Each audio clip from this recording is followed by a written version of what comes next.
Taysom Hill, Jameis Winston, expiring contracts. Who are the New Orleans Saints that have the most riding on the final 5 games of the season? We got all that and a little bit of lanyard for you on today's episode of Locked On Saints. You are Locked On Saints, your daily New Orleans Saints podcast. Part of the Locked On Podcast Network, your team every day.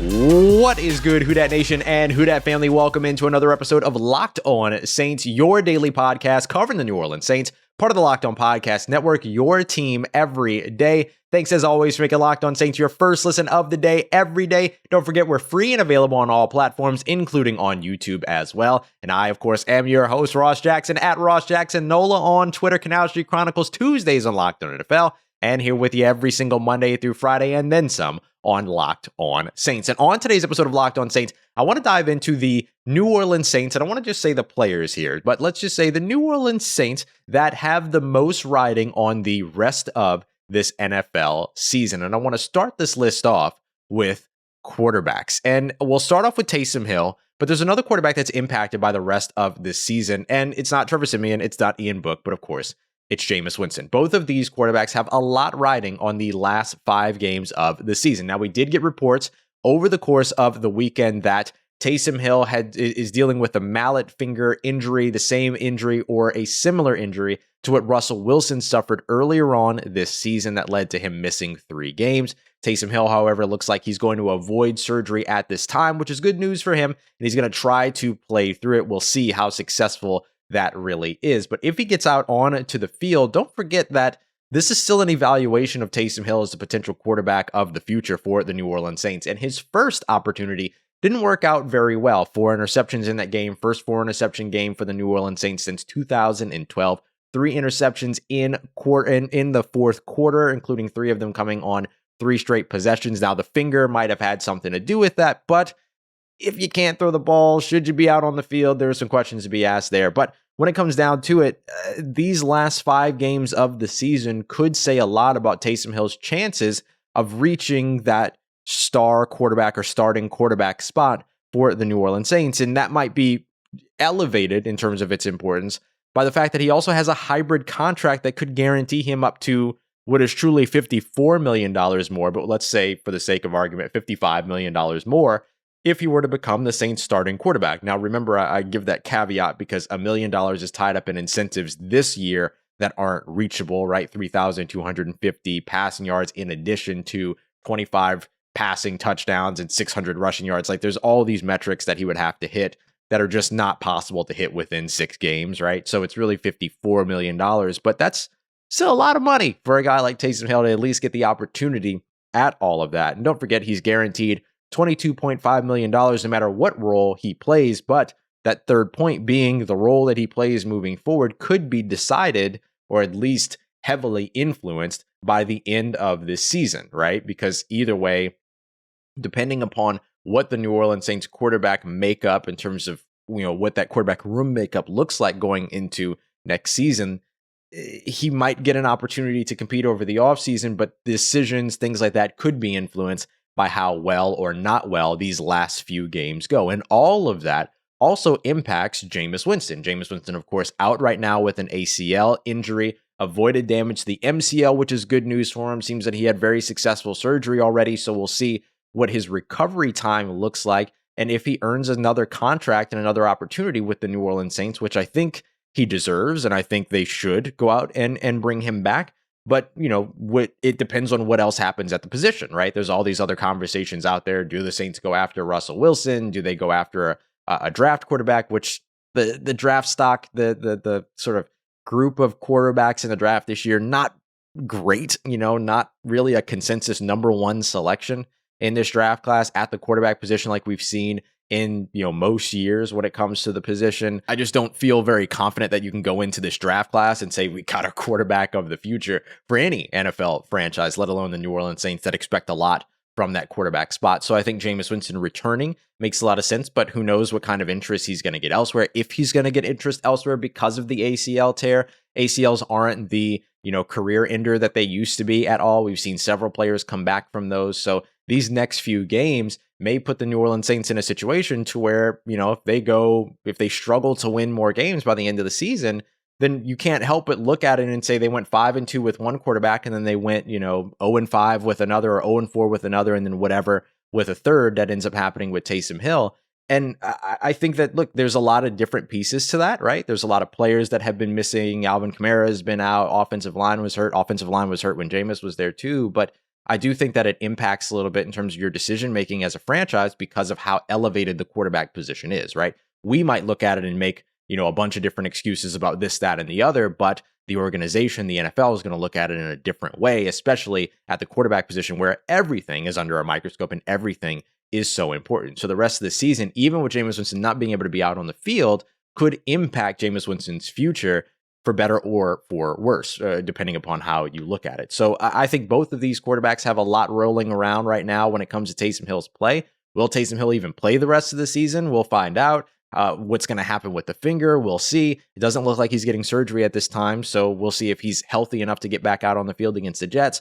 Otherwise, it's a Trevor Siemian revenge game again in New York, I would imagine. So that's our number one look right now at the New Orleans Saints that are most impacted by the end of the season. But we have a bunch of new contracts to talk about as well. Players that could be earning a second contract, as well as players on expiring contracts this year whose play at the end of the season might impact their ability to remain in New Orleans moving forward. We'll talk about that and much more next as we continue on with today's episode of Locked On Saints. But first, look, I know you're trying your best to be able to catch up with all the new shows, to catch up with the new movies that are releasing, even old movies that are releasing. Some of my favorites just popping up on, a couple of streaming services here recently. But if I want to go from one streaming service to another so that I can watch TV as opposed to movies, then I have to do a whole sign-in thing. It wants me to put in a code and go and log in on my computer somewhere, even though I'm trying to watch this on a device that's connected to my television. It's just so much trouble. But now, thanks to DirecTV Stream, you can help to get your TV together and avoid all of that rigmarole and just get the opportunity to be able to switch in seamlessly from one app to another, and from live TV to your favorite television shows to your favorite movies, your favorite game shows,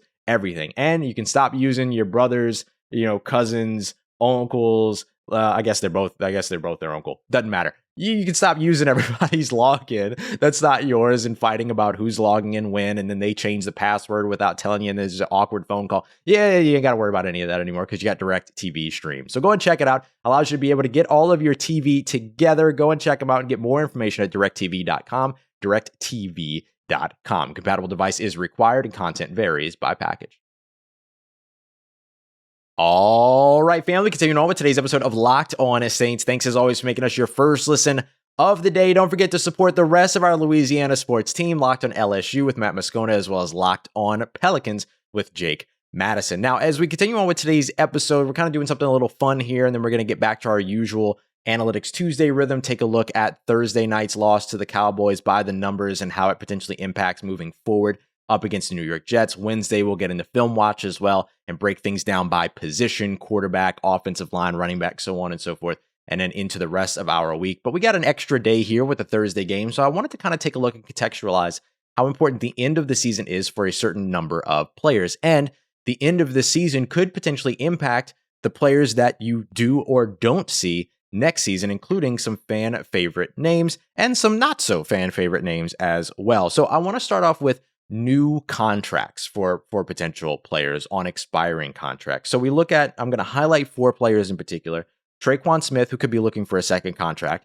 Wide receiver Deonte Harris, who could also be looking for a second contract. Marcus Williams, the safety who's currently franchise tagged. And then Tron Armstead, who carries a 13 point some odd $13 million salary cap hit to not be on the team next year. What does that mean for Tron Armstead? Can he get back out on the field and earn an extension with these New Orleans Saints, which would also end up knocking down how much money he's on the books for next year when it comes to dead cap, if he's on the roster as opposed to not on the roster, sort of like what we saw with the New Orleans Saints doing with this new contract for Taysom Hill. Yes, everybody talked about the new contract, but they also saved around $3.9 million with that contract. Could they do something similarly with Tron Armstead? So what do these players need to do and what's on the line for all of them? Let's start off with Marcus Williams, who's had a phenomenal season already so far. I know that folks are going to kind of go over, what happened last game and the weird 58-yard touchdown where Marcus Williams was kind of, trying to protect the cutback, but not taking the angle, not doing his sort of sideline tackling drill, all of that, and then just kind of ended up running next to Tony Pollard all the way to the end zone. But yes, that's one play. The rest of his season has been absolutely fantastic, and he's made several phenomenal plays as a rangy, big-time ball-hawking free safety, and that's the role that you've been wanting to see Marcus Williams in. And he's also expanded his role to where he's not just usable 15, 20 yards away from the line of scrimmage. He has been a bit of an enforcer in the middle as well in the run game. So we've seen him come up and make some tackles in the flats and one-on-one situations, make some stops in the run game, put some big hits on tight ends over the middle. He has been somebody that has sort of found a way to not only fit his brand as a ball hawk, but also expand his brand a little bit. So he's on a franchise tag right now. The Saints can't do anything with his contract during the season. They won't be able to do anything with him until the league year is over, or until the season is over effectively. And then they could work to re-sign him before the league year begins. Now they can franchise tag him again, but then that takes him up to 120% of his current price at least. And if they're going to do that, then I'm sure that they'd rather just work out a long-term contract. The good news around all this is that they tried to get a long-term contract done for him before the franchise tag deadline set in earlier on this offseason. And so they already have a starting structure. They're not starting from scratch here. They can go from that, add in some additional boost and things like that based on his performance from 2021 and try to get him to stick around in 2022. I imagine that Marcus Williams will be priority number one for the New Orleans Saints this offseason. Yes, even over the quarterback spot, depending on what happens there. Let's talk about these two wide receivers. You've got Tre'Quan Smith, who's going to be looking to potentially get his second contract. Deonte Harris looking to potentially get his second contract as well. According to SpotRack, Deonte Harris has a market value right now of around just over $4 million. They put his potential contract kind of around the idea of 3 years, $14 million. And honestly, that's a good investment for a guy like Deonte Harris, if I'm being honest. He's been your most consistent pass catcher so far this season. He is also, your star returner as well. I know he doesn't have any big returns for touchdowns or anything so far this season, but hey, he's been consistent for you outside of the Bills game. And he's been, the guy at that spot for the past, 3 seasons or so. And so, including this one. And so I think that when it comes to his role continuing to expand the way that we have in the offense, it makes perfect sense that the Saints would feel pretty comfortable about keeping him around, especially if they plan to add a wide receiver at the to this roster, which we'll talk about in a moment. And of course, the potential return of Michael Thomas as well. Then all of a sudden, a guy like Deonte Harris gets more space, less attention, more opportunities to be able to pick up yards after catch, like we saw he has the ability to do in that Cowboys game when he's met with that man coverage. So I think that it gives you some more opportunities with him to bring him back and then get him involved in an offense that hopefully has more, let's just say, viable weapons at his position that will help to complement him. Tre'Quan Smith, on the other hand, not been the most explosive player, not been a third-round wide receiver or what you would expect to invest in or expect to get back from an investment in the third round. And maybe I'm being a little harsh there. He's an outstanding blocker. He makes some difficult catches over the middle, but he's going to have to show you that he can be a 75-yard, 100-yard receiver. I don't think a 100-yard receiver is what you expect from a third rounder, but a 50-yard, 75-yard receiver per game if he's going to really deserve a second contract coming in or a nicely sized second contract. As of right now, I would pay more money to Deonte Harris than I would offer to Tre'Quan Smith. And I said that the way that I meant it. I would pay Deonte Harris more money than I would offer to Tre'Quan Smith. You understand? But so for me, Tre'Quan Smith has to do a lot over the course of these last 5 games in order to boost his market value. I do think he'll earn a second contract with the New Orleans Saints. I think they'll keep him around as somebody that can contribute as a blocker, that an extra wide receiver that you can play in line. There's a lot of that can play in the slot and that can play out wide. There's a lot of viability to his versatility. There's a lot of usability there. So I think that the Saints will keep him around, but he could make himself some money over the course of these last 5 games if he can flip a switch and show something very consistent over these next 5 games. Do I have a lot of confidence that that will happen? We'll see. And then finally, Tron Armstead. Tron Armstead is really just about getting on the field and staying healthy. If he can get back out on the field, then he can potentially earn himself a nice additional contract with the Saints. If he can't get back out on the field, then you could expect, if they do give him a contract extension, which again would make sense because you want to knock down his salary cap hit from next season, and you really can't do that unless you extend him, restructure him, whatever that might be. But even if you restructure him, everything accelerates into that first year once you move on from him. So even if they gave him a 1-year extension or something like that that made him post June 1, or if they just gave him a 1-year extension, but then added 3 voidable years or 2 voidable years to it to help kick the can down the road a little bit and then get them into the situation to where they're, to where the salary cap across the NFL rises, which we're expecting to see in 2023, 2024, then that could put them in a better situation in terms of how they manage the salary cap moving forward and make them more competitive in the market when it comes to free agency over the offseason. But if Tron Armstead wants to actually earn another contract and be able to see playing time and get, the most of what he's available to do as one of the best left tackles in the NFL, when healthy, he has to be able to get back out on the field and stay on the field throughout these last few games. I think that would certainly help him out a ton. Okay, so we're doing a lot of talk about offseason decision making, right? And there's one primary name that you should consider when you think about offseason decision making. Well, I guess 2, because there's Mickey Loomis, who's going to, work the cap and do all those things along with Kai Harley, but Sean Payton. Sean Payton's the name that we're going to highlight here coming up next. Sean Payton has a lot riding on these last 5 games. We'll talk about what that means and what exactly he has riding on these last 5 games as we continue on and wrap up today's episode of Locked On Saints. But right now I have a lot riding on protein bars because, I'm busy. So sometimes I have to grab a protein bar to get the protein that I need to be able to make it through my day. And there's nothing like the protein bar that tastes like a candy bar with Built Bar. Go and check them out at built.com, the best tasting candy bars on the market. Constantly new flavors rotating there, but some of the greatest and best flavors that a lot of folks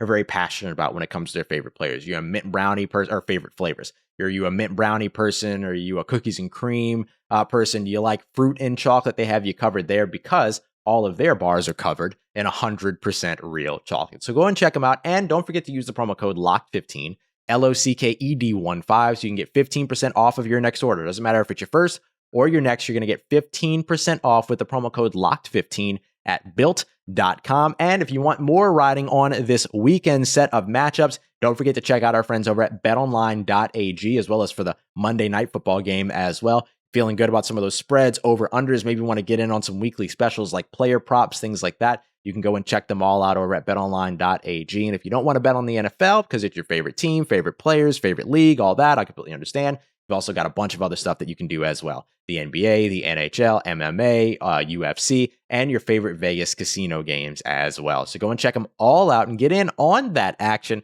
over at betonline.ag. And if you're a new customer for the first time coming through and putting down your first deposit, don't forget to use the promo code LOCKEDON, LOCKEDON, for a 50% welcome bonus. It's a 50% welcome bonus with the promo code LOCKEDON at betonline.ag, where the game starts. Let's get it, Houdat Nation. Wrapping up today's episode of Locked On Saints as we're rolling through the New Orleans Saints that have the most riding on the end of the season. 5 games left. Saints could still get themselves a winning season by winning 4 of the last 5 matchups. There's certainly 4 games that feel more winnable than, let's say, the Tampa Bay Bucks game that's coming up in a couple of weeks at Ray J in Tampa. But when it comes down to it, there are a lot of things individually riding for this team. And Sean Payton has a lot riding on these last 5 games. So let me be very clear and say this from the very beginning. Sean Payton is not in any way at all on the hot seat. That's not where I'm going with this. He's got too much clout. He's got too much cachet. He just put together 4 playoff seasons, and he might have a losing team this year based on injuries and not having wide receiver 1, quarterback 1, running back 1, left tackle, right tackle, left guard 1, and tight end 1 all on the offensive side, and losing several pieces over on the defensive side throughout the season as well. So with all of that, we can put aside all of the Sean Payton's on the hot seat, Sean Payton should be fired type conversation and focus on what's really important here. Evaluation of the roster, which is what Sean Payton is going to be very busy doing over the course of these last 5 games, particularly if there's any point throughout these last 5 games in which the Saints are mathematically eliminated from the playoffs. Right now, I think the focus is going to be on competition, remaining competitive, and still trying to win games, while also getting a little bit of a look at the rest of the roster there. Because remember, the New Orleans Saints were up against it when it came to last season because of when it came to the salary cap last season, because of the salary cap dropping over the offseason. So with that, you saw a lot of the middle of the roster gutted in this one. Janoris Jenkins, who is probably really close to the top of the roster, guys like Janoris Jenkins and Emmanuel Sanders, Jerry Cook, those all make the headlines. But players like Sheldon Rankins, as well as Alex Anzalone, and you had a couple of corners and wide receivers and an offensive lineman that ended up finding their way out of New Orleans that were in that depth conversation. And remember, a lot of times over the course of the last 3 seasons, you saw a lot of injuries that the Saints were able to overcome because of the quality of depth that they had. Now, they maintained a good bit of those players as well, right? Will Clapp, James Hurst, a couple players over on the offensive line.